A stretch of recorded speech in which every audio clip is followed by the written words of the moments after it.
भगवान शिव के गले में लिपटे नाग का नाम और अन्य रहस्य। भारत में नागकुल और नागों के रहस्य को सुलझाना अत्यंत ही कठिन है। क्या पहले सर्प मानव होते थे या कि सर्प जातियों के नाम के आधार पर ही मानव की जातियों का निर्माण हुआ है? कुछ भी हो, लेकिन यह तो तय है कि सभी नाग प्रजातियां भगवान शिव की भक्त थी। उनका धर्म भी शिव धर्म ही था। वासुकी भगवान शिव के परम भक्त थे। माना जाता है कि नाग जातियों के लोगों ने ही सर्वप्रथम शिवलिंग की पूजा का प्रचलन शुरू किया था। वासुकी की भक्ति से प्रसन्न होकर श्री भगवान शिव ने उन्हें अपने गणों में शामिल कर लिया था। वासुकी को नागलोक का राजा माना जाता है। समुद्र मंथन के दौरान वासुकी नाग को ही रस्सी के रूप में मेरु पर्वत के चारों ओर लपेटकर मंथन किया गया था, जिनके चलते उनका संपूर्ण शरीर लहूलुहान हो गया था। जब भगवान श्री कृष्ण को कंस की जेल से चुपचाप वासुदेव उन्हें गोकुल के लिए ले जा रहे थे, तब रास्ते में जोरदार बारिश हो रही थी।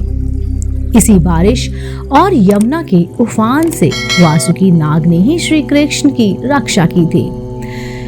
बताते चले, एक शोधानुसार वासुकी ने ही कुंती पुत्र भीम को 10,000 हाथियों के बल प्राप्ति का वरदान दिया था।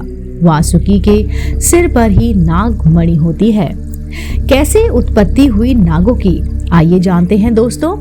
पुराण अनुसार सभी नागों की उत्पत्ति ऋषि कश्यप की पत्नी कद्रु की कोख से हुई है। कद्रु ने हजारों पुत्रों को जन्म दिया था, जिसमें प्रमुख नाग थे अनंत, जी हाँ, वासुकी, तक्षक, कोरकाटक, पद्म, महापद्म, शंख, पिकला और कुलीन। कद्रु दक्ष प्रजापति की कन्या थी। अनंत, वासुकी, तक्ष, कर्कोटक और पिगला उक्त 5 नागों के कुल के लोगों का ही भारत में सर्वस्व है। यह सभी कश्यप वंशी थे। इन्हीं से नाग वंश चला। जी हाँ, शोधानुसार नाग वंशावलियों में शेष नाग को नागों का प्रथम राजा माना जाता है। शेष नाग को ही अनंत नाम से भी जाना जाता है। इसी तरह आगे चलकर शेष के बाद वासुकी हुए, फिर तक्षक और पिंगला। वासुकी ने भगवान शिव की सेवा में नियुक्त होना स्वीकार किया। वासुकी का कैलाश पर्वत के पास ही राज्य था और मान्यता है कि तक्षक ने ही तक्षशिला यानी कि तक्षशिला बसाकर अपने नाम से तक्षक कुल चलाया था। उक्त तीनों की गाथाएं पुराणों में पाई जाती हैं। शेषनाग को भगवान विष्णु की सेवा का अवसर मिला।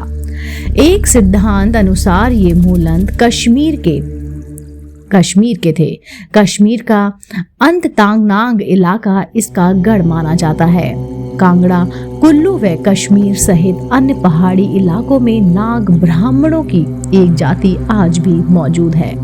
महाभारत काल में पूरे भारतवर्ष में नागा जातियों के समूह फैले हुए हैं। विशेष तौर पर कैलाश पर्वत से सटे हुए इलाकों से असम, मणिपुर, नागालैंड तक इनका प्रभुत्व है। ये लोग सर्प पूजन होने के कारण नागवंशी कहलाए गए। कुछ विद्वान मानते हैं कि शक या नाग जाति हिमालय के उस पार की थी। अब तक तिब्बती भी अपनी भाषा को नाग भाषा कहते हैं।